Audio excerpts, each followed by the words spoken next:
nos anos 90 e 2000, sucessivos governos brasileiros exerceram em maior ou menor grau a liderança política da integração regional por meio do Mercosul e depois da Unasul e da CELAC.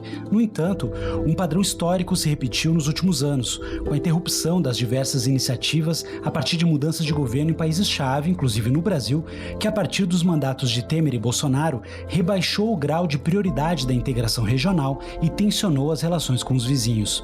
Mais do que isso, a crítica ao financiamento de projetos de infraestrutura em países da região e do relacionamento político entre seus líderes é parte central do imaginário da direita sul-americana. Agora, a integração regional volta ao topo da agenda brasileira com a eleição de Lula, e há, mais uma vez, um conjunto de presidentes progressistas na América do Sul. Mas ressurgem as mesmas dúvidas sobre a sustentabilidade política e econômica da integração regional. Neste episódio, vamos discutir as razões pelas quais o esforço secular de integração sul-americana é necessário. A chance de realização da economia brasileira, na sua faceta mais sofisticada, que é a indústria, a chance de realização é na América do Sul. Vamos conversar sobre a sustentabilidade política do projeto integracionista brasileiro. Como setores que supostamente são contrários à integração, por serem mais conservadores ou de direita e tal, podem achar que é bom, tanto para vender produtos como para comprar. E conhecer o papel central que um conjunto de estados pode ter na integração de infraestruturas regionais. O Mato Grosso do Sul, Mato Grosso, Rondônia, Acre e Roraima, que são estados que têm a capacidade de ser articuladores dessa integração regional. Falaremos sobre o status atual e as perspectivas das obras logísticas no âmbito da IRSA. Esses corredores eles precisam ser fortalecidos e que seja criado um corredor logístico, que o que tem hoje em dia é uma via. E também das relações extra-regionais do bloco. Nós temos a necessidade de estabelecer uma agenda mais propositiva com a China.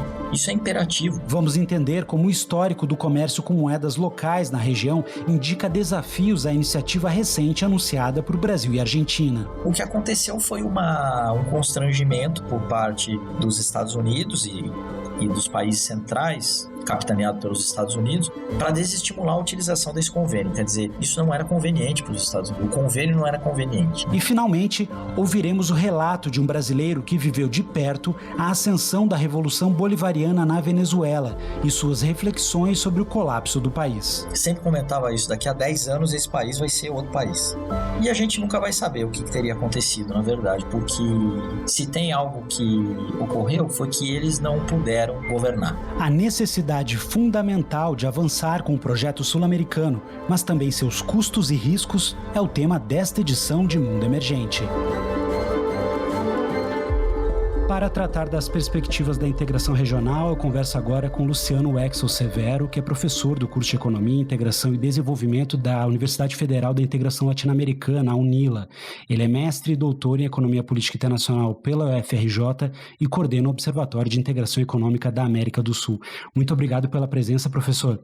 Antes da gente entrar nos temas da ordem do dia, da política, da herança do governo Bolsonaro, das perspectivas agora com o governo Lula, eu queria falar um pouquinho de forma mais ampla sobre o tema da integração. O que leva diferentes países em diferentes momentos históricos a querer se integrar? Os países, para se defender, para serem mais fortes, para se posicionarem de uma maneira mais altiva, mais soberana, mais autônoma no sistema internacional, os países tendem a se organizar em grupos. Então esse é um movimento que se verifica desde o Sudeste Asiático, entre os países africanos, entre os países árabes, entre os países do antigo bloco socialista, na própria Europa e na América, nas Américas, não é diferente. Então, são processos que têm em torno de 200 anos aqui na nossa região, desde a independência, né? Então, aqui, por exemplo, na Universidade Federal da Integração Latino-Americana, na UNILA, eu sempre comento que nós estamos a poucos metros do Paraguai. E o Paraguai sempre esteve ali, sempre vai estar ali. O exemplo é o seguinte, se o Paraguai não se integrar com o Brasil, o Paraguai vai se integrar com a economia dos Estados Unidos. Se o Paraguai não se integrar com o Brasil, o Paraguai vai se integrar com a economia ou com economias do Sudeste Asiático ou da Europa. E para o Brasil isso não convém, para a região isso não convém. Asimismo, la visita de esta delegación norteamericana a nuestro país habla más que nada de la lucha contra el crimen organizado transnacional, la seguridad, defensa, y también van a abarcar un tema en agenda que hablamos del comercio. Sabemos que Paraguay, respecto a sus productos cárnicos, quiere ubicar en el mercado norte-americano. Professor, o Brasil é naturalmente o líder do bloco latino-americano, principalmente no Cone Sul. É metade do PIB, é metade da população, território.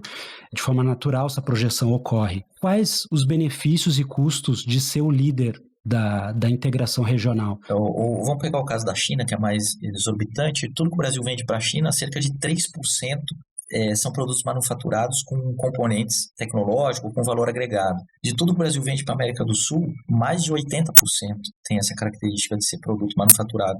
Então, desse ponto de vista, que é um ponto de vista limitado, né, econômico, a chance de realização da economia brasileira na sua faceta mais sofisticada, que é a indústria, a chance de realização é na América do Sul. É uma vantagem, mas ela é muito numérica, muito contábil, né? Vamos pensar em outras vantagens.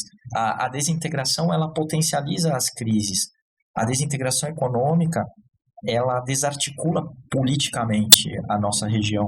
Então, esse fenômeno casado de desintegração econômica e de desarticulação política teve efeitos muito negativos, né?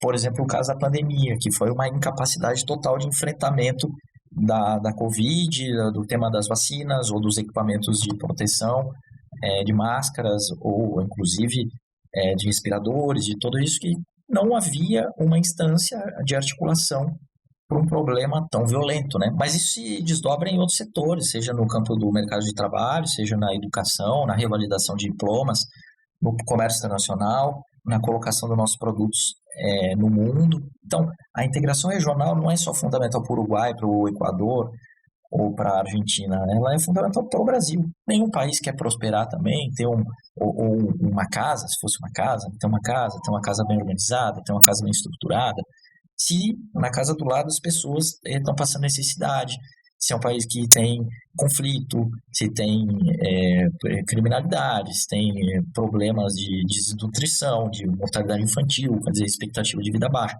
Quer dizer, esse problema é um problema do Brasil también. El Papa Francisco pidió este domingo el cese de los actos de violencia en Perú, además de una vía para el diálogo tras semanas de protestas contra el gobierno de la presidenta Dina Boluarte, que han dejado un saldo de al menos 60 fallecidos y centenares de heridos. Los bloqueos de carreteras continúan en las regiones del sur de Perú.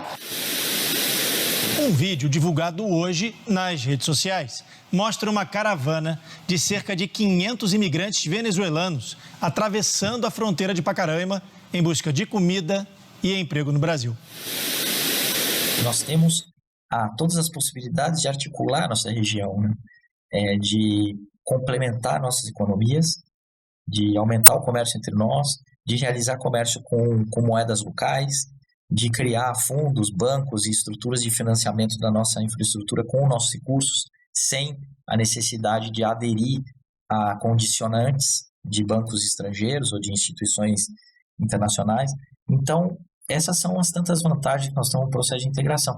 Os custos, ou que não são bem desvantagens, mas são os custos, são a responsabilidade que o Brasil tem que ter, né, sobre esse processo. Quer dizer, a UNILA, ela representa um custo para o Brasil, que é o objetivo da UNILA, que a metade dos alunos não sejam brasileiros, sejam latino-americanos não brasileiros, né, latino-americanos de outros países vizinhos.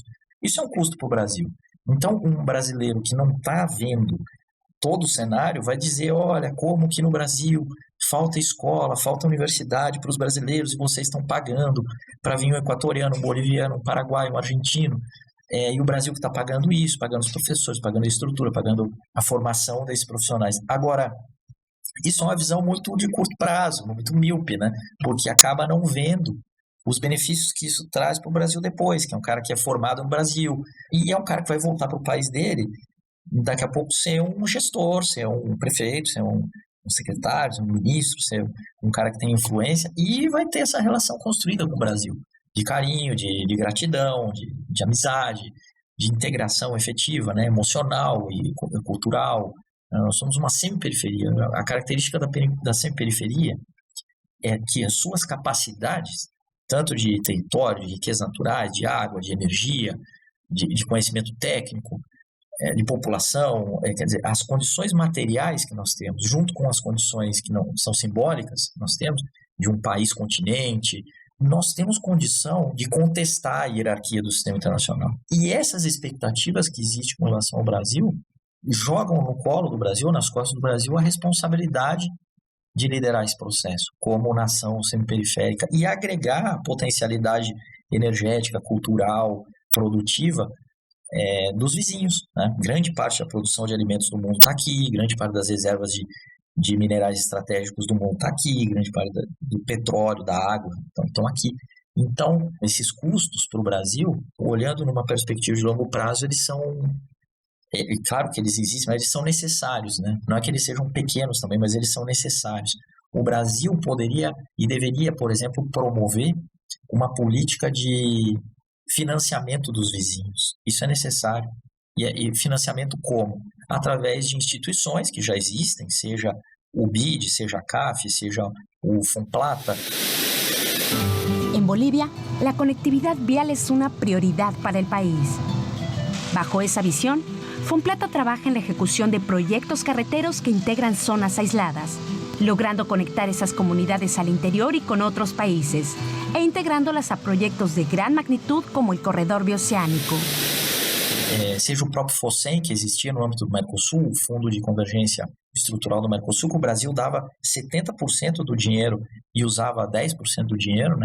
Então, o Brasil e a Argentina davam muito mais, usavam muito menos que o Paraguai e o Uruguai. Então, são fundos de combate às assimetrias que o Brasil tem essa responsabilidade de arcar. Outra coisa, o Brasil pode ter déficit com os vizinhos. Isso durante muito tempo foi um problema na cabeça de muita gente. Como que você está defendendo que o Brasil tenha déficit com os vizinhos? Porque tem coisas que o Brasil compra da Bielorrússia, do Marrocos, da Nigéria, da Ucrânia, que o Brasil poderia comprar da Venezuela, do Peru, da Bolívia, do Chile, do Equador. Então, na verdade, não é criar um déficit para o Brasil, é que o déficit do Brasil com outras nações se converta num déficit com as nações da região. Quer dizer, tudo que o Brasil não produz e compra de países do outro lado do mundo, poderia comprar dos vizinhos aqui. Agora, isso acarreta uma série de necessidades. Tem que ter infraestrutura, tem que ter estrada, tem que ter ponte, tem que ter fio elétrico, tem que ter gasoduto, tem que ter financiamento para os caras, aí tem que ter um Banco do Sul, ou um FOSEM, ou um Fomplata, um BID, uma CAF, né, ou o papel do BNDES. Tem que ter estruturação das cadeias produtivas. Então, em muitos casos, a indústria brasileira vai investir no outro país. Isso potencializa o comércio.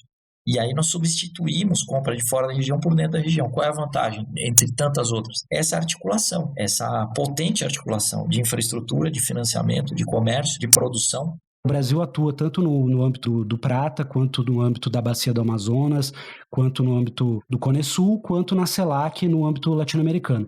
Mas tu acha que a plataforma ideal, natural do Brasil é a América do Sul? Eu acredito que sim.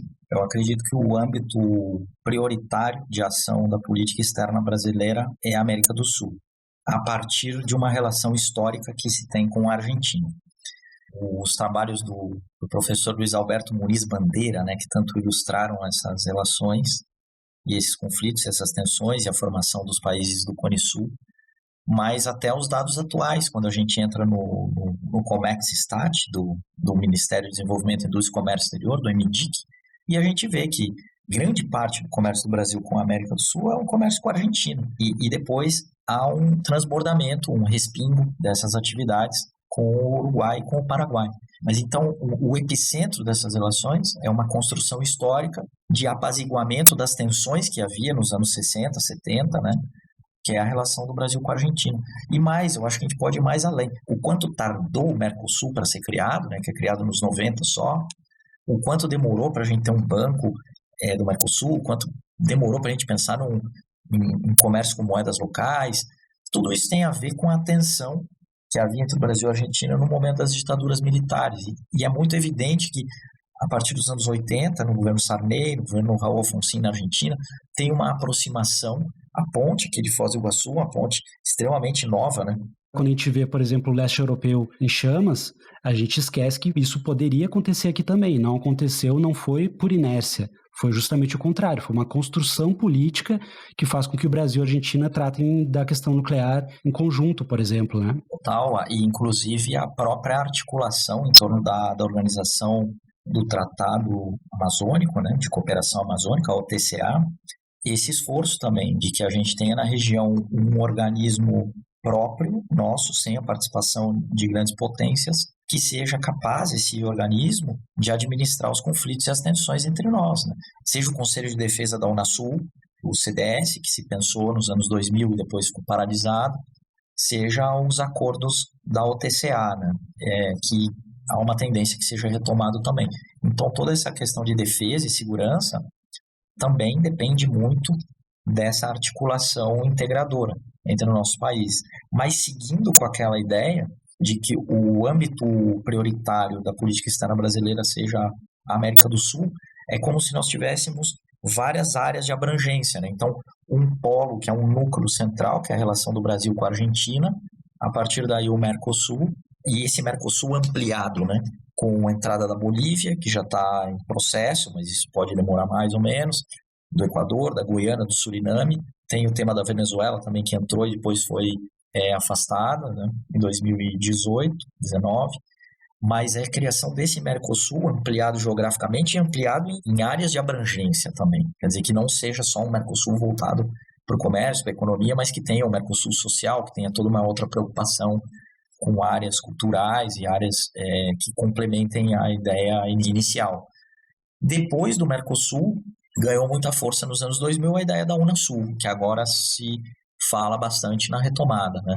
Que foi acusada, né, pelos novos governos de corte mais de orientação de direita, né, seja na Argentina, seja no Brasil, a partir de 2016, a Unasul como que era acusada de ser uma organização, eles chamaram até de uma sigla que era a URSAL, né, que era a União das Repúblicas Socialistas da América Latina, então tinha um ursinho, que ficou naquele tema mais burlesco, assim, né, mas a questão é que naquele espaço sentaram Alan Garcia do Peru e Hugo Chávez. Naquele espaço sentaram Tabaré Vázquez do Uruguai e Álvaro Uribe da Colômbia. Naquele espaço ali dialogaram Bachelet e os Kirchner. Quer dizer, houve ali, por unanimidade entre os 12 países da América do Sul, um consenso de construção de uma sinergia integradora na área de integração econômica, comercial, produtiva, infraestrutura, na área de segurança e defesa, com o Conselho de Defesa sul-americano, na área de saúde também, se pensou um Conselho de Saúde, na área... Então, quer dizer, houve um espasmo ali, um impulso forte, né, no começo do meio dos 2000, e muito, obviamente, muito impulsionado também pelo boom das commodities, por aquele cenário virtuoso, né, do meio dos anos 2000, mas se pensou nessa estrutura da Unasul, que agora ganha força de novo. E depois, num outro âmbito, mais elevado, mais complexo também, a CELAC, a Comunidade de Estados Latino-Americanos e Caribenhos, que seria como que uma OEA sem os Estados Unidos e o Canadá, né? Então, com essa perspectiva de que nós possamos resolver nossos problemas entre nós. E que nunca deixou de atuar, fazer reuniões e tal, seguiu um pouco mais atuante, que é a Unasul, que paralisou tudo, né? Mas então a CELAC seguiu. E o Brasil segue, né? Agora voltou, né? Com esse resgate de uma necessidade de voltar a potencializar esses instrumentos que não são teóricos, não são gasosos de integração, mas muito efetivos. Nós temos que ter uma matriz da complementação comercial e produtiva, nós temos que ter os nossos mecanismos de financiamento, nós temos que ter as nossas estruturas de infraestrutura que nos articulem, nós temos que ter os nossos mecanismos de articulação no momento de tensões, como o Conselho de Defesa, nós temos que ter também capacidades de enfrentamento a pandemias ou a furacões, tufões ou crises ou desastres naturais. Tudo isso depende de um movimento para construir estruturas de governança desse processo de integração, e o Brasil certamente tem um papel central, porque daqui a pouco seguem se reunindo todos, mas o Brasil não está aí, não andou, né? Efetivamente não andou. Pois é, professor, há décadas e passando por diversos governos, o Mercosul continuou existindo, pelo menos. A Unasul, em 2017, praticamente deixou de existir. Criaram a ProSul, que é algo sem nenhuma institucionalidade, só para dizer que colocaram alguma coisa no lugar. Só que, assim, ao mesmo tempo que há essa não constância do projeto sul-americano, a gente vê vários países da região muito divididos politicamente e divididos de uma forma que tem oposições que são contrárias ao projeto sul-americano. É um desafio muito grande, porque tudo quando se fala dessa construção regional são projetos de longo prazo, né? Não tem como pensar numa política energética sul-americana que vá ser feita num mandato de 4 anos, nem de 8, não vai ser feito. Então, como que o senhor enxerga esse desafio, que é um desafio político, é de comunicação, é um desafio muito grande de tu criar um consenso mínimo que já existiu em algum momento em relação ao Mercosul, mas ampliar isso para a Unasul. Será que não houve um erro também de talvez acelerar demais com alguns temas na Unasul que gerou uma reação? Sim, eu acho que essa é a questão central, né? Primeiro, há setores que são mais conservadores politicamente, que se beneficiaram muito do processo de integração. Grandes empresas brasileiras, seja as construtoras, mas sejam empresas da área de alimentos ou de máquinas e equipamentos. Aliás, foram esses setores que estimularam a entrada da Venezuela no Mercosul. Então, no momento que a gente diz que o Brasil não vende manufaturas para o mundo, mas vende manufaturas para a América do Sul, para o Mercosul, então isso aí arregala os olhos do empresário exportador, né?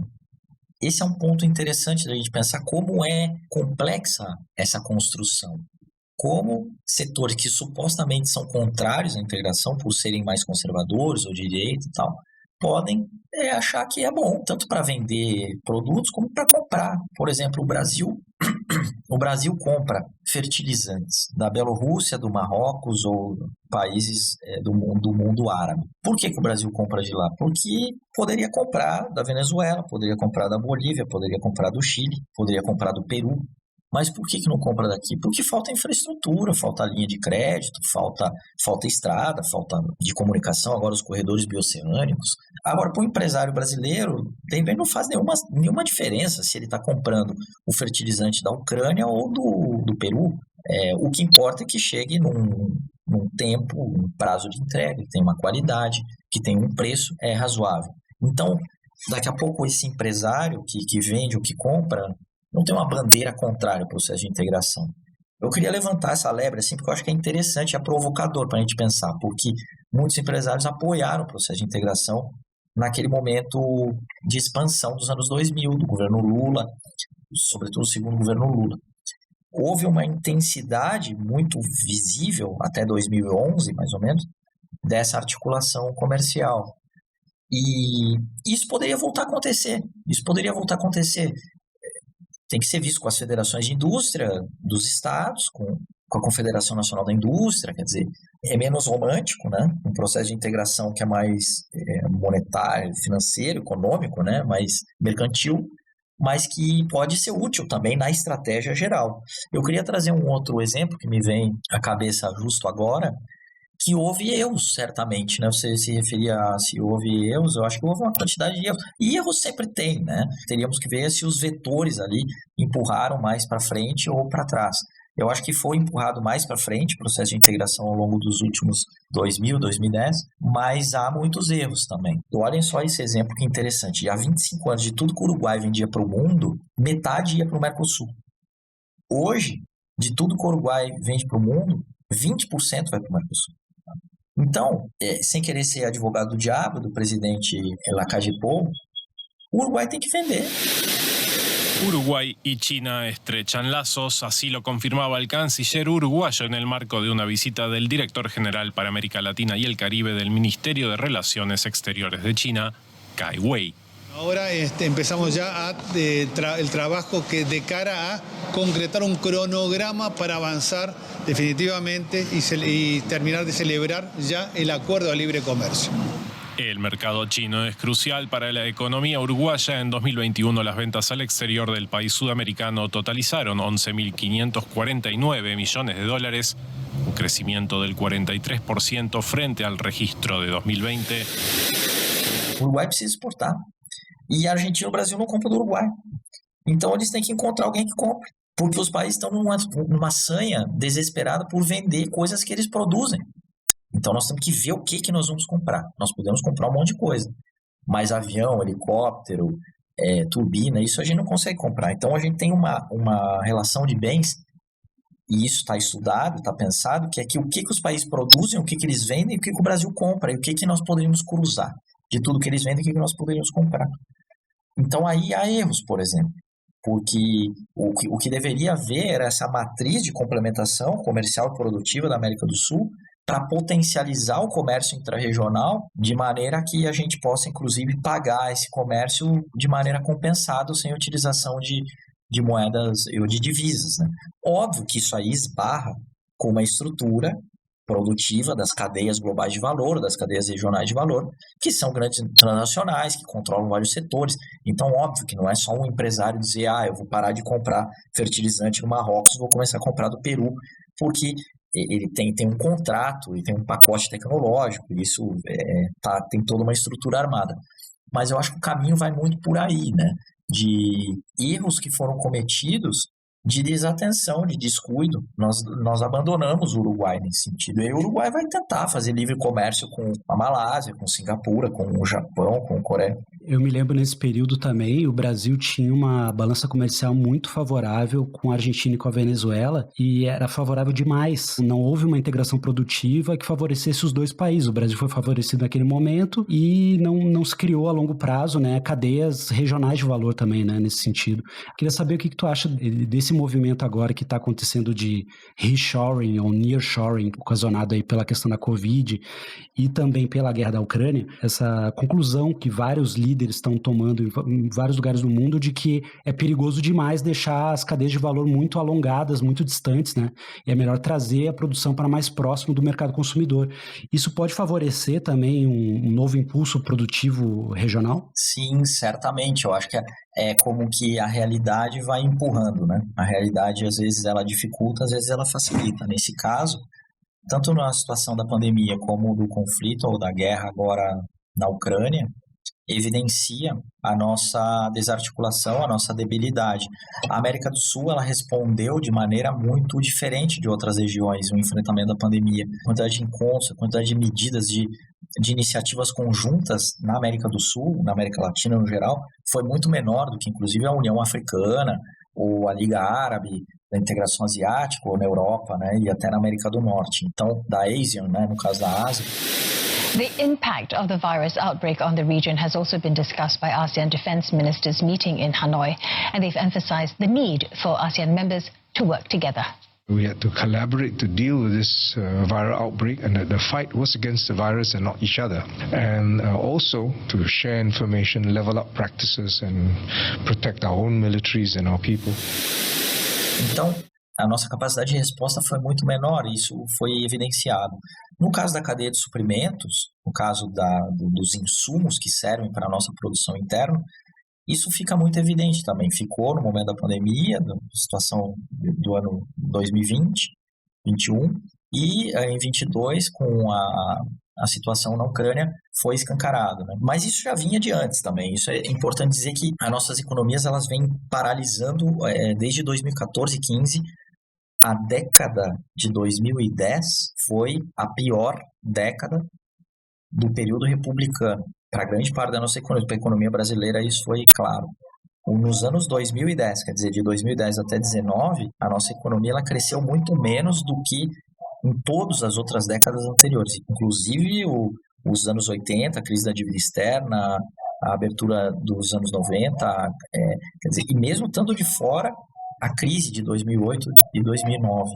Então, já vinha esse processo de enfraquecimento das atividades econômicas. Pode ser atribuído, entre outras coisas, à adoção, muitos comungam dessa ideia, a adoção de políticas neoliberais, de abertura, de desnacionalização das economias. Mas o que você faz referência é como que esse novo cenário reforça a necessidade de que a gente... Não é que seja a economia autárquica, que não dependa de nada dos outros, isso é impossível e desvantajoso, mas que nós tenhamos capacidade de autonomia maior. E aí nós temos uma grande vantagem, com poucos lugares do mundo, que é o fato de produzir grande parte do alimento do planeta, que é o fato de ter grande parte das reservas de minerais aqui, de ter a nossa biodiversidade, de ter água, ter possibilidade de produzir medicamentos, fármacos. Eu estava vendo outro dia, de tudo que a China compra, seja de carne, de gado, seja de carne de suíno, carne suína, seja de carne de galinha, celulose, milho, soja, minério de ferro, a América do Sul oferece um volume imenso de tudo que eles consomem. Então, nós temos a necessidade de estabelecer uma agenda mais propositiva com a China. Isso é imperativo. Quer dizer, nós vendemos a soja em grão para a China. Eles moem lá e eles fazem o óleo de soja lá e o farelo lá. Nós vendemos a carne congelada. A carne resfriada ela é 20%, 25%, o valor é maior. Né? Para isso, nós precisamos, eu acho que 2 pontos para essa nova inserção, ou 3. Primeiro, identificar alguns setores que são estratégicos, que de repente não são os mesmos de 10, 20 anos atrás. Como pensar o acordo automotivo, a indústria automobilística, pensar alguns setores, identificar alguns setores na cadeia, seja na cadeia de alimentos ou de minérios, ou papel, celulose, né? Articular nossa região, do ponto de vista da infraestrutura. E aí estão sendo pensados o que nós temos chamado nos últimos meses de estados articuladores, que são alguns estados do Brasil que não têm saída para o mar, tá? O Brasil tem, das 26 estados, mais o Distrito Federal, dos 27, tem 16, 17 que tem saída para o mar. Tem alguns 3, 4 que não tem nem saída para o mar e nem para os vizinhos. É o caso de Minas Gerais, o caso de Tocantins, Goiás. Mas nós temos alguns estados que não têm saída para o mar e têm saída para os países vizinhos. Então, nós temos nos debruçado muito para estudar o Mato Grosso do Sul, Mato Grosso, Rondônia, Acre e Roraima, que são estados que têm a capacidade de ser articuladores dessa integração regional.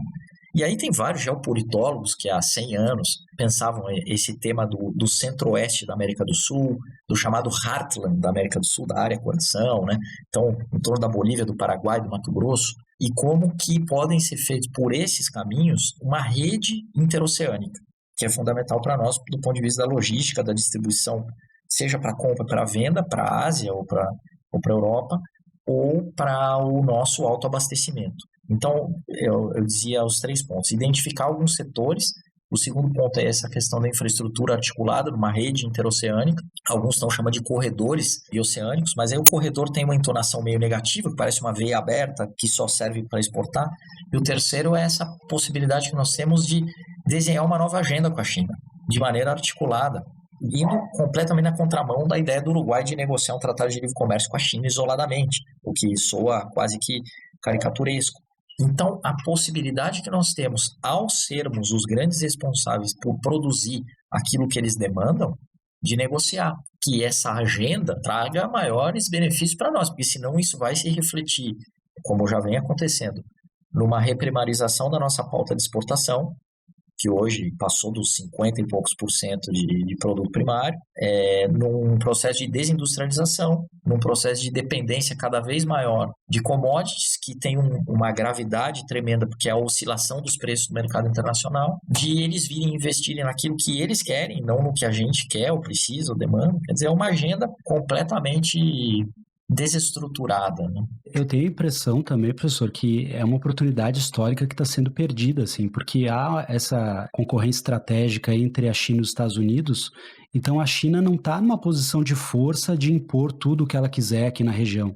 Então, assim, o Brasil e a América do Sul tem como negociar, inclusive, o apoio em outros fóruns, apoio político, em troca de investimentos que interessem a região e de outro tipo de pauta, de exportação, de importação, outro tipo de relação, né? Total. Aí tem dois teóricos que eu gosto muito, um argentino, chama Juan Carlos Puig, e tem o brasileiro, chama Hélio Jaguaribe, né, que é mais conhecido para nós, mas que eles dizem o seguinte, que essa hierarquia do sistema internacional pode ser contestada por países semiperiféricos ou por um bloco de nações como o nosso, quer dizer, em busca do nosso lugar no mundo, a nossa possibilidade de contestação dessa estrutura hierárquica, né, se dá pelas capacidades que a gente tenha, certamente, materiais ou simbólicas, o pensamento e a proposta integracionista que a gente tem, a nossa identidade sul-americana ou latino-americana, beleza. Mas que não depende só dessa vontade nacional de se mexer no sistema.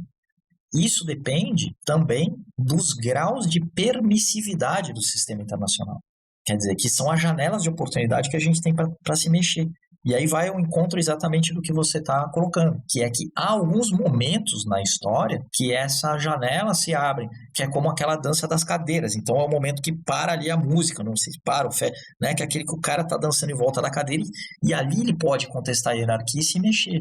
Então esse é um dos momentos, que é um momento de tensão entre Estados Unidos e China, e que é um momento de renascimento, ressurgimento, que já vem de 10, 15 anos, da Rússia, mostrando ao que veio no sistema internacional, e que pode abrir uma janela grande para a gente de negociação, e atuando sempre da melhor maneira que o Brasil sempre soube atuar na política externa, grande parte do período soube atuar, com exceção de, talvez, do governo Dutra, ou do governo Castelo Branco e do governo Bolsonaro, que é de não associação e não alinhamento imediato com a potência hegemônica, mas atuar como um terceiro interessado. Quer dizer, a batata está assando, o bicho está pegando lá e nós vamos atuar de maneira estratégica. Isso dialoga também com o que a gente estava falando desse vácuo, né?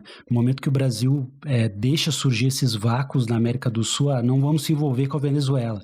A Venezuela está desesperada por empréstimos, por exemplo, ela vai recorrer à Rússia e à China.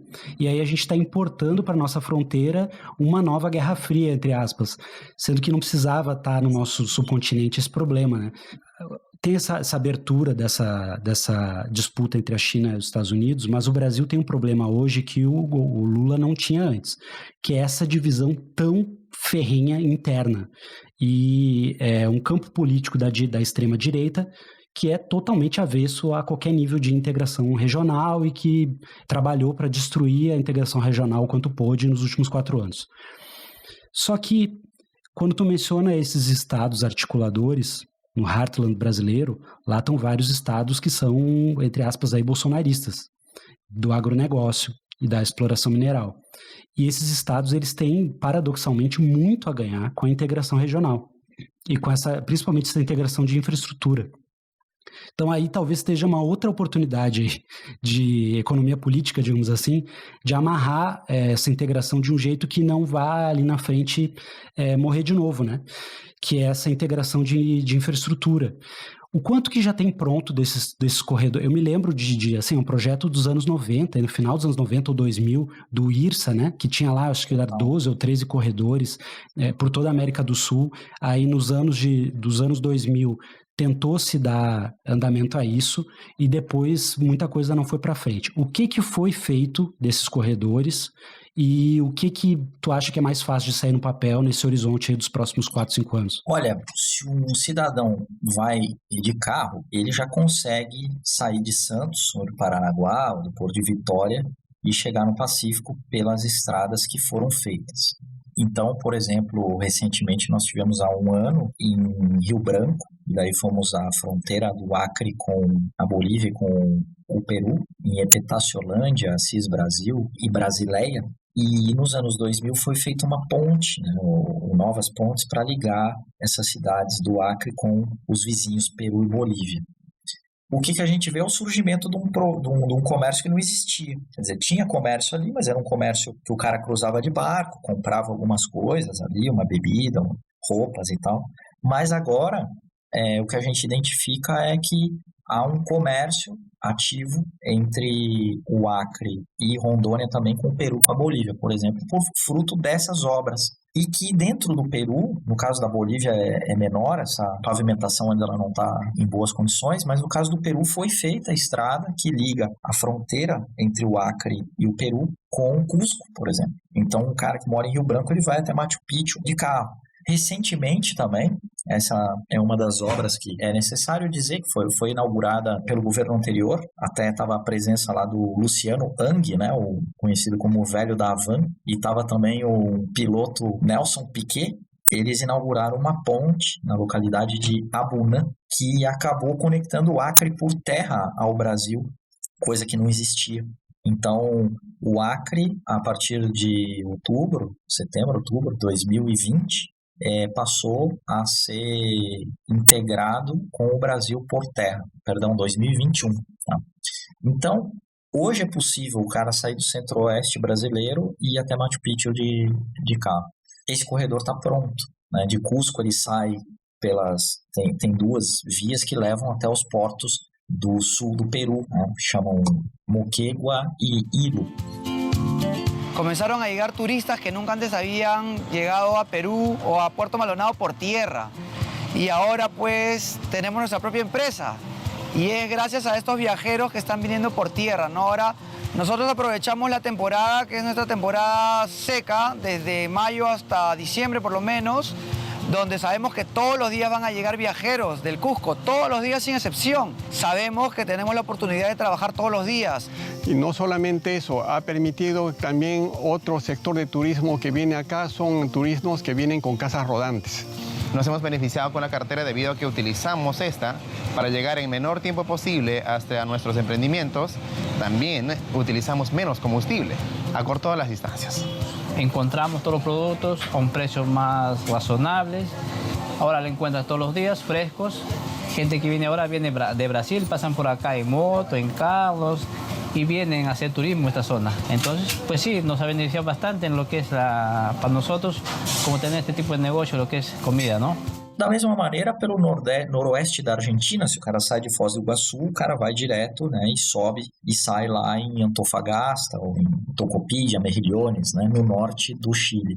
Da mesma maneira, de Porto Alegre para Uruguaiana, Passo de los Libres, e aí toca direto e chega.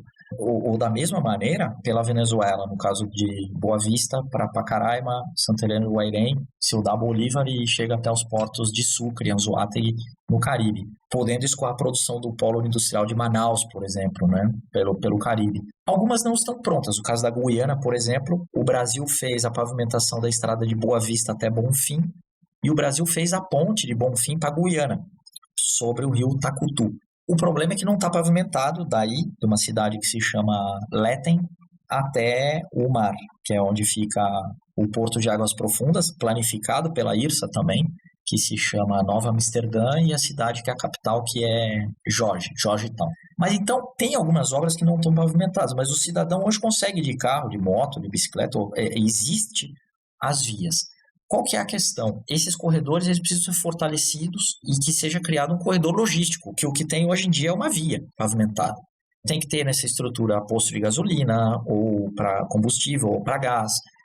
Tem que ter nessa estrutura vial hotéis, tem que ter cobertura satelital para as cargas, porque senão ninguém vai usar, certamente. Hoje em dia, a produção do centro-oeste brasileiro, que tradicionalmente saía por Santos e Paranaguá, né, ela atravessa uma boa parte do Brasil e sai por Santos, e daí ela vai ou pelo Canal do Panamá ou pelo Cabo da Boa Esperança, entra no Oceano Índico e vai embora até a Ásia, um custo muito maior do que seria esses corredores que ligam o centro-oeste brasileiro com o litoral do Peru ou do Chile.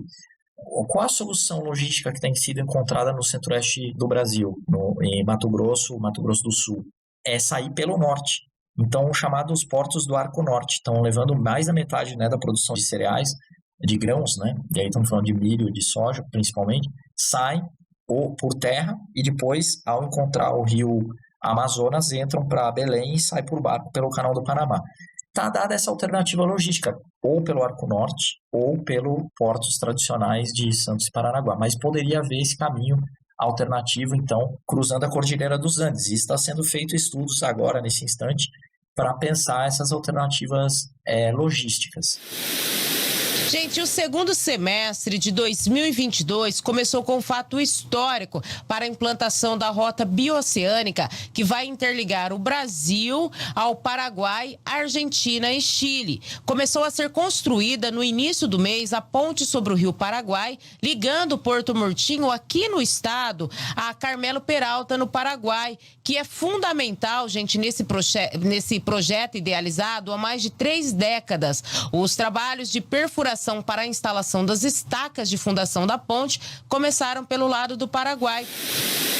O corredor rodoviário bioceânico, rota bioceânica ou rota de integração latino-americana são vários nomes para definir um único projeto criado para encurtar distâncias. Com um trecho inicial nos portos de Santos e Paranaguá, a rota inclui Campo Grande e Porto Murtinho, no Brasil. São quase 2.400 quilômetros passando pela região do Chaco Paraguaio, nos municípios de Carmelo Peralta e Mariscal Esticarribia, e pelo norte da Argentina, nas proximidades de Salta e Jujuy. Após cruzar a Cordilheira dos Andes e chegar à cidade de Calama, há 2 caminhos: descer até os portos de Antofagasta ou subir até os portos de Iquique. A nova rota colocaria Mato Grosso do Sul em destaque, diminuindo trajetos em até 14 dias, segundo o secretário de Inovação, Desenvolvimento Econômico e Agronegócio da capital,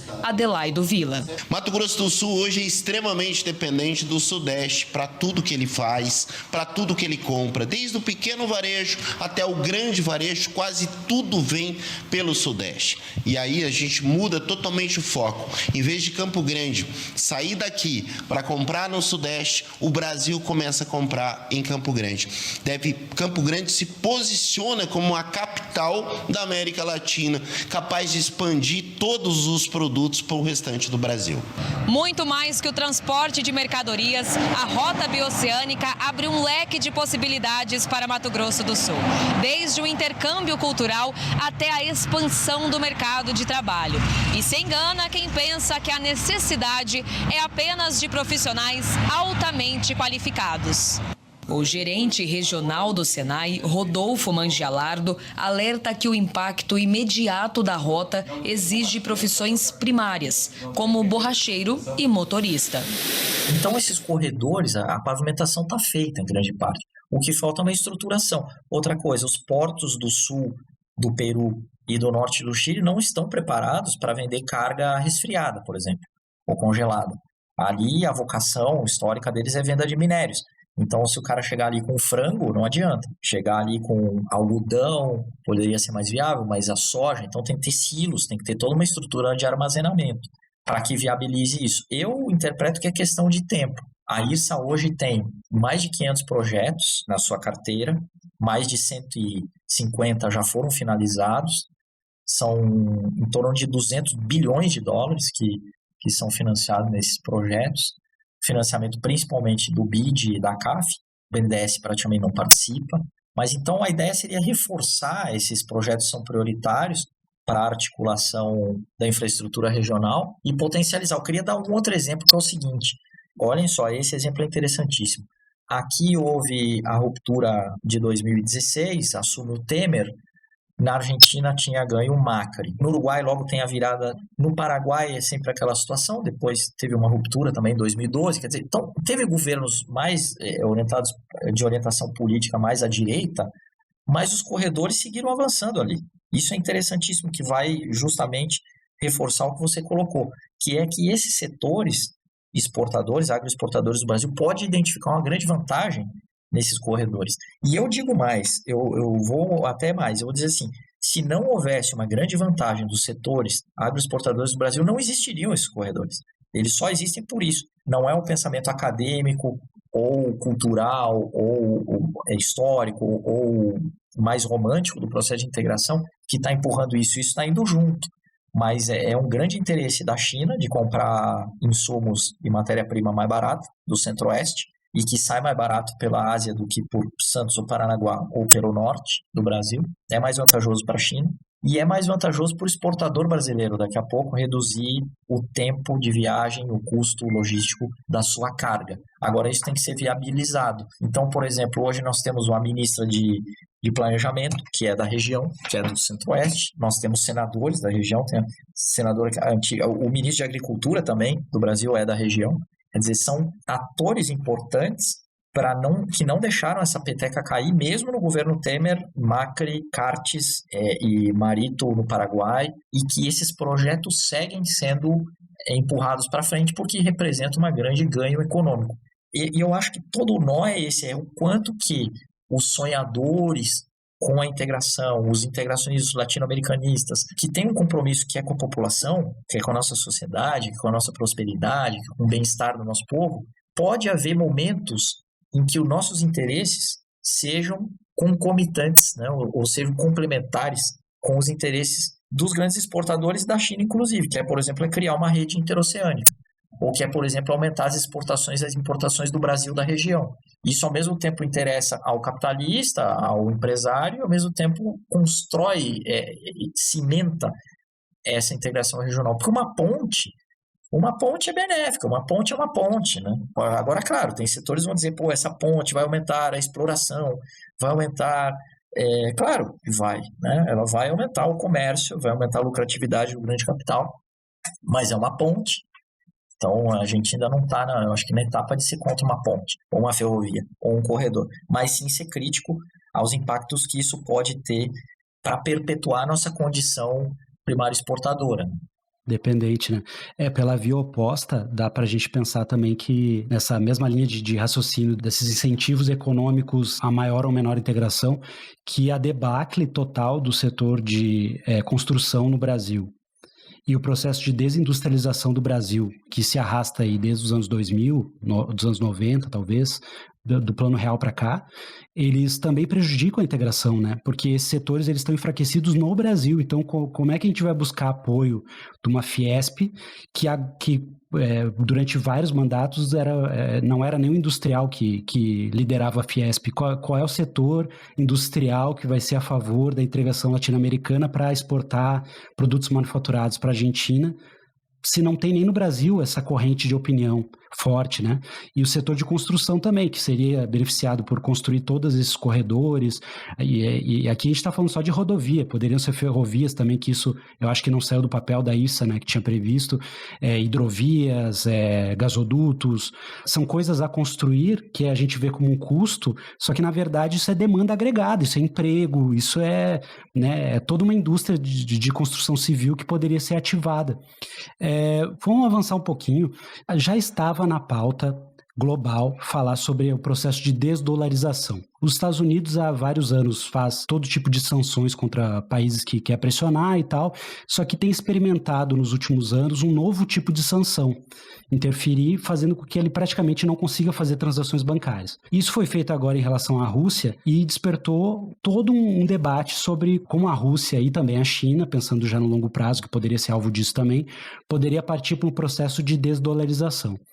Aí agora o Lula, há pouco tempo, visitou a Argentina e reforçou, de forma até surpreendente, porque isso não foi tema no debate eleitoral no Brasil, a necessidade de ampliar o mecanismo de uso de moedas locais no comércio, para não depender tanto do dólar.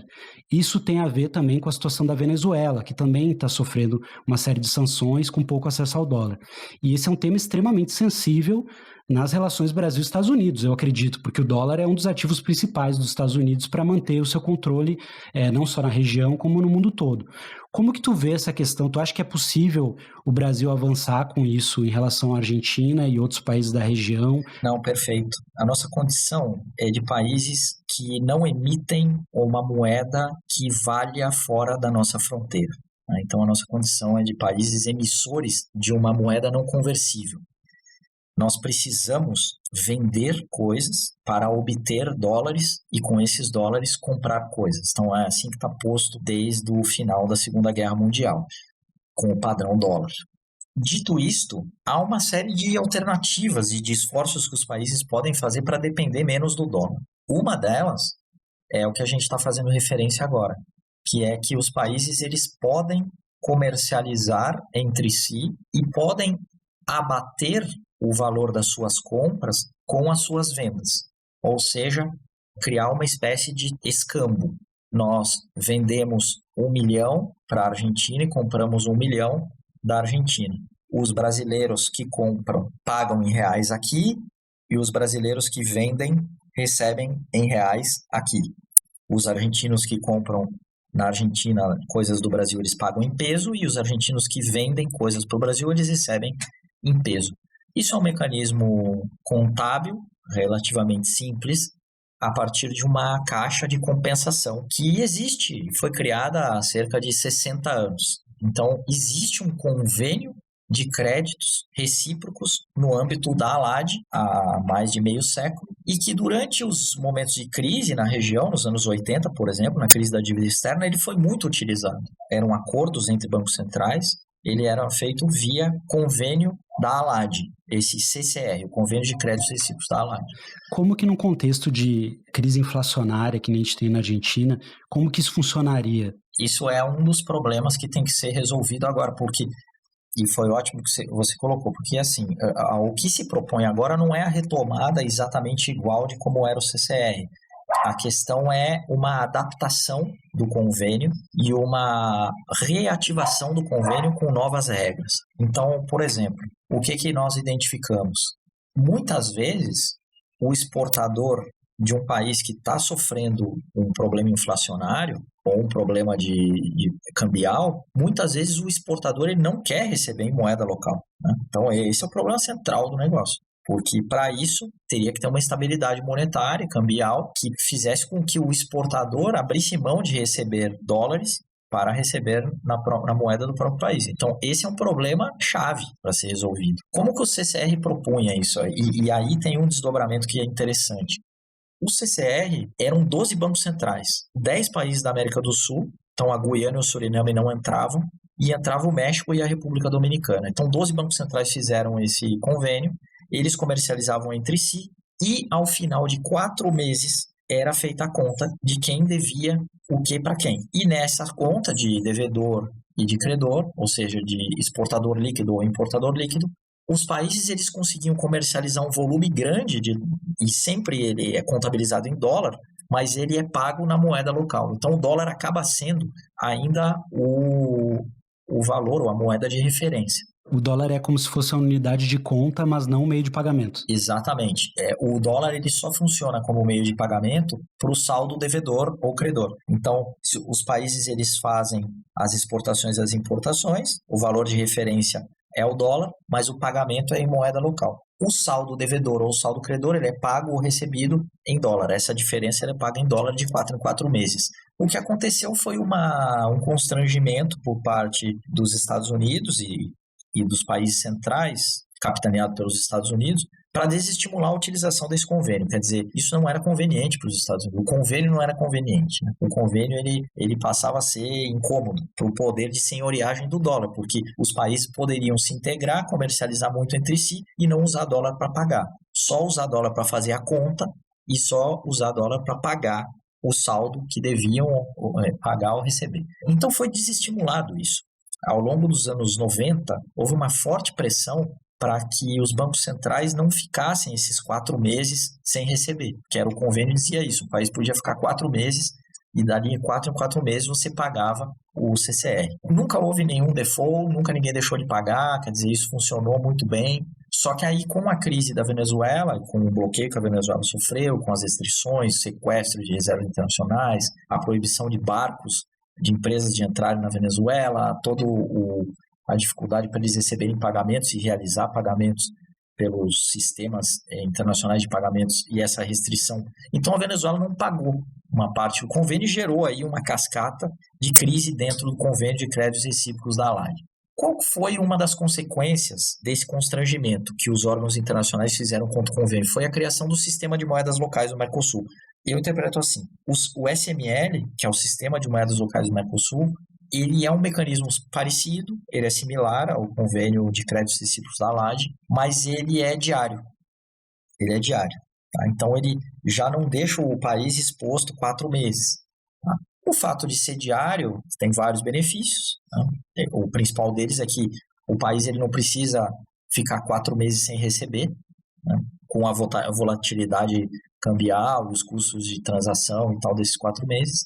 Mas ele tem uma grande desvantagem também, porque ele reduz a possibilidade de financiar durante esse período longo o comércio, né? Então, era um financiamento de curto prazo. Então, o SML está voltado muito para pequenas empresas que realizam venda e compra entre os países do Mercosul, mas é diário essa compensação. E tem uma outra limitação aí. Esse SML que foi criado em 2008, se não me engano, né? Isso, 2008, exatamente. O entre o Brasil e a Argentina é 2008. Depois, vai tendo o Brasil e Paraguai 2011, Argentina e Uruguai 2015. Por quê? Porque o outro problema, ou limitação desse mecanismo, que ele é bilateral, não são vários bancos centrais. Então, o que eu estou entendendo? Que a proposta que o presidente Lula, o presidente Fernandes, o ministro Fernando Haddad, o secretário lá do Ministério, que é o Gabriel Galípolo, o que eles têm falado num SUR, que seria o nome da moeda, né? Isso já pensou. O presidente Sarney e o presidente Alfonsin tinham falado a moeda seria o gaúcho, né? Então, isso está transitando aí na nossa história ao longo do tempo, mas primeiro eles falaram numa moeda que fosse uma moeda comum. Depois alguns já transformaram, preocupados, seria uma moeda única. Aí os militares se manifestaram contra uma moeda. Sobre isso, eu vou ler 3 itens que estão na declaração conjunta Brasil-Argentina. Ampliação do uso do sistema de moeda local, que é esse que já existe desde 2008, incorporando o comércio de serviços e implementação de linhas de crédito em reais para dinamizar o comércio bilateral e facilitar os fluxos financeiros. Estudos técnicos, incluindo os países da região, sobre mecanismos para aprofundar a integração financeira, que é isso que está falando de ampliar, não ser só Brasil e Argentina, e mitigar a escassez temporária de divisas, incluindo o Banco Central, os bancos centrais dos países nessa discussão. Agora, atenção para o terceiro item. Intenção de criar, no longo prazo, uma moeda de circulação sul-americana, com vistas a potencializar o comércio e a integração produtiva regional e aumentar a resiliência a choques internacionais. Brasil e Argentina já fizeram uma pequena experiência de fazer negócios na moeda dos nossos países, que os argentinos poderiam comprar pagando em sua moeda e o Brasil poderia comprar pagando na sua moeda. Os argentinos podiam pagar em sua moeda e os brasileiros Foi uma experiência muito tímida, porque a nossa decisão não foi impositiva, ela era optativa. E não foi uma coisa que fluiu com a força que nós imaginávamos. O que nós estamos tentando trabalhar agora é que os nossos ministros da Fazenda, cada um com sua equipe econômica, possam nos fazer uma proposta de comércio exterior e de transações entre os dois países que seja feito numa moeda comum a ser construída com muitas reuniões. Isso é o que vai acontecer. Agora eu vou dizer o que eu penso. Se dependesse de mim, a gente teria comércio exterior sempre nas moedas dos outros países. Comércio exterior sempre com a moeda dos outros países. Para que a gente não precise ficar dependendo do dólar. Para que não estemos dependendo do dólar. Por que não tentar criar uma moeda comum entre os países do Mercosul? Por que não tentar criar uma moeda comum entre os países do Mercosul? Os países do BRICS. Como se tentou fazer com os países do BRICS. E eu acho que com o tempo isso vai acontecer. E nós sabemos que vários instrumentos foram descartados. Os CCRs foram descartados, a possibilidade de pagamento em moeda local prevista no final da primeira década desse século, 2008 ou 2009, foi também mal ou pouco utilizada, e nós recebemos dos nossos presidentes uma incumbência de não adotar, e eu deixo isso muito claro, uma ideia que era do governo anterior, que não foi levada a cabo, da moeda única. O meu antecessor, Paulo Guedes, defendia muito uma moeda única entre o Brasil e a Argentina. Não é disso que nós estamos falando, e isso gerou uma enorme confusão, inclusive na imprensa brasileira e na imprensa internacional. Não se trata da ideia do ministro Paulo Guedes de uma moeda única. Se trata de nós avançarmos nos instrumentos previstos e que não funcionaram a contento. Caiu 40% o comércio entre os nossos dois países. O comércio caiu por uma situação que não foi enfrentada. Então nós temos que ser engenhosos e estabelecer um tipo de relação que inclusive possa servir de modelo para a relação do Brasil e da Argentina com outros países do Mercosul e da América do Sul. Nós temos um ponto de partida desafiador, que é o fato de que nós queremos sim restabelecer uma linha de crédito para a Argentina, mas nós precisamos estabelecer uma espécie de fundo garantidor que nos permita alongar os prazos de financiamento das nossas exportações. E isso está na ordem do dia e essa encomenda já foi feita. Temos uma equipe no Ministério da Fazenda que está dedicada a encontrar uma fórmula que dê garantia, não apenas para os exportadores, mas também para o Brasil e para o Banco do Brasil em particular, que vai financiar as exportações por emissão de carta de crédito, dê garantia de que no topo das relações comerciais estarão dois países, Brasil de um lado, Argentina do outro, garantindo seus créditos recíprocos com base em algum ativo real e conversível. E eu vejo como uma obrigação histórica, a gente recolocar o debate de uma integração que, do meu ponto de vista, e aí eu falo a título pessoal, deveria ser um pouco mais radical do que a que foi tentada até aqui. Eu acho que o Mercosul foi uma grande iniciativa, mas eu penso que chegou o momento da gente ser mais ambicioso nas nossas pretensões regionais. Sozinhos, não acredito que nós possamos ir tão longe quanto reunidos em torno do mesmo projeto. Quanto mais países você envolve nessa articulação, maior a possibilidade de compensar. Se você faz entre dois, só diminui a possibilidade de compensar. E se for mensal, aumenta. E se for diário, também fica reduzido.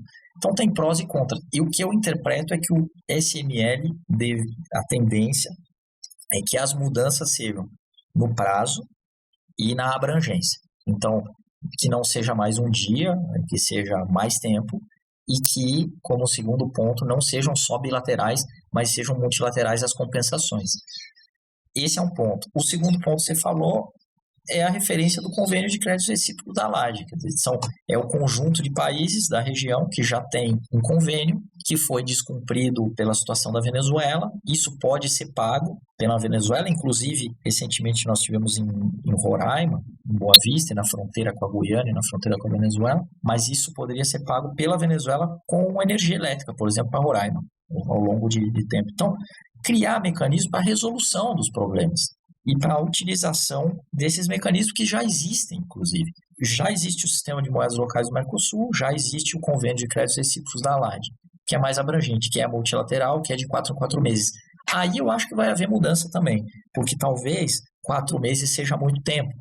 Reduzir, talvez alguns países já queiram sair desse convênio, a República Dominicana, o México, ou alguns países queiram entrar, e talvez haja uma aproximação entre o sistema de moedas locais do Mercosul e o convênio da LAD também.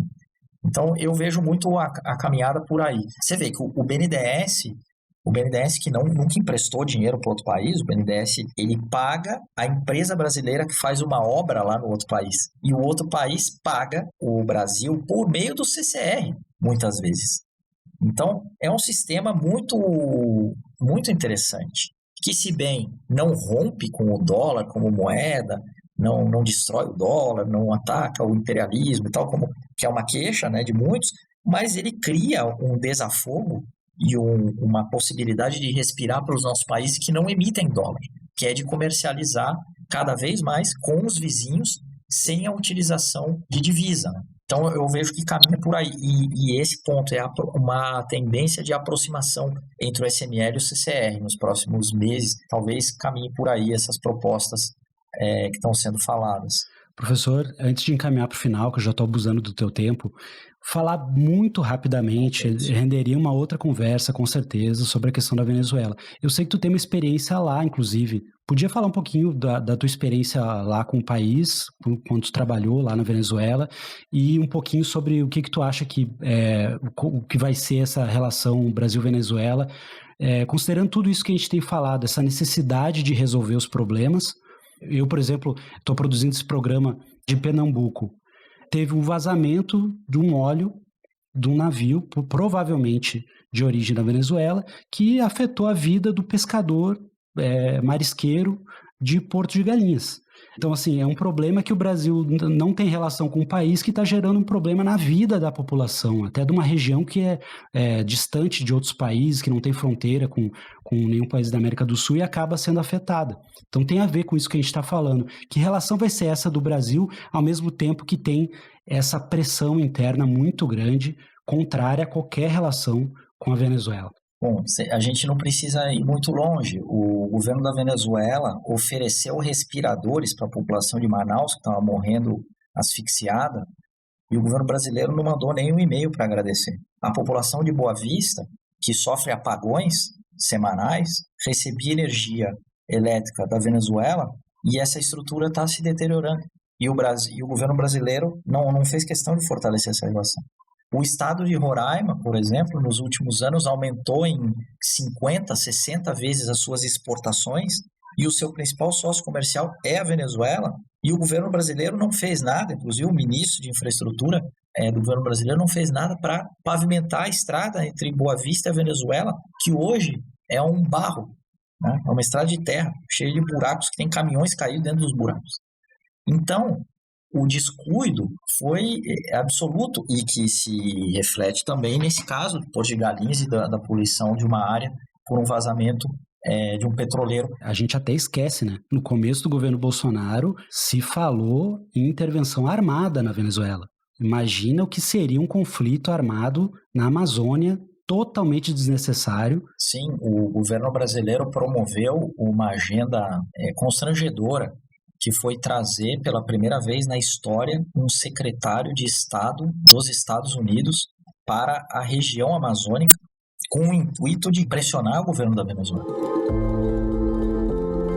O secretário de Estado norte-americano Mike Pompeo chega daqui a pouco a Boa Vista, Roraima, onde vai passar a tarde junto com o ministro Ernesto Araújo. Na capital de Roraima, Mike Pompeo deve se encontrar com imigrantes venezuelanos no Brasil. A atitude é apontada como mais um lance da eleição presidencial de novembro nos Estados Unidos. O secretário de Estado Mike Pompeo deve chegar daqui a pouco, às 2h, em Boa Vista, Roraima, onde vai passar parte da tarde em companhia do ministro Ernesto Araújo. Na capital de Roraima, Mike Pompeo deve se encontrar com imigrantes venezuelanos no Brasil. Pompeo faz uma rodada de visitas a países vizinhos da Venezuela, na região amazônica, que inclui Brasil, Suriname, Guiana e Colômbia. A visita acontece depois do fracasso do presidente Donald Trump em derrubar Nicolás Maduro do poder na Venezuela. Com a visita, Mike Pompeo tem como alvo a comunidade latina e os cerca de 200 mil exilados venezuelanos que vivem na Flórida.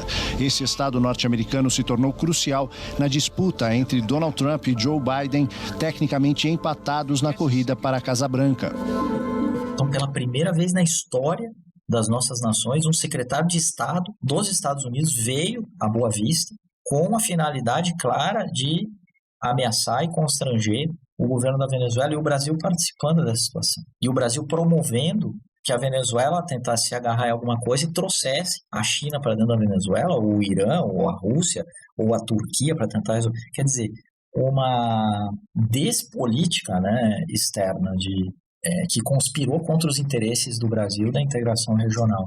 A Venezuela, que eu tive a oportunidade de viver há 20 anos quase, né, 2004, era uma Venezuela que estava crescendo a ritmos alucinantes, né? Depois da tentativa de derrubada pela oligarquia local, a tentativa de derrubada do governo Chávez em 2002, e depois de uma grande greve dos engenheiros da PDVSA, né, da estatal de petróleo da Venezuela, o governo renasce, justo em 2003 para 2004, cria as grandes missões sociais de alfabetização, de pagamento da histórica dívida social da população venezuelana.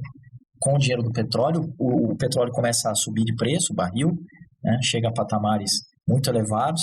Então foi um momento estelar, né, 2004, 2005, 2006, 2007, de criação de instituições, de estruturas, com a preocupação de substituir importações, de aumentar a produção nacional, de criar redes de cooperação com o mundo inteiro, fortalecer muito a relação com o Brasil, com a América Latina, mas também de estender vínculos com a Rússia, com a China, com o Irã, com a União Europeia também, de estimular a construção de uma infraestrutura no país e de semear o petróleo, né? Essa era a grande finalidade, o governo tinha esse lema, semear o petróleo. Nós vamos usar o dinheiro do petróleo e vamos semear para diversificar a atividade econômica e produtiva.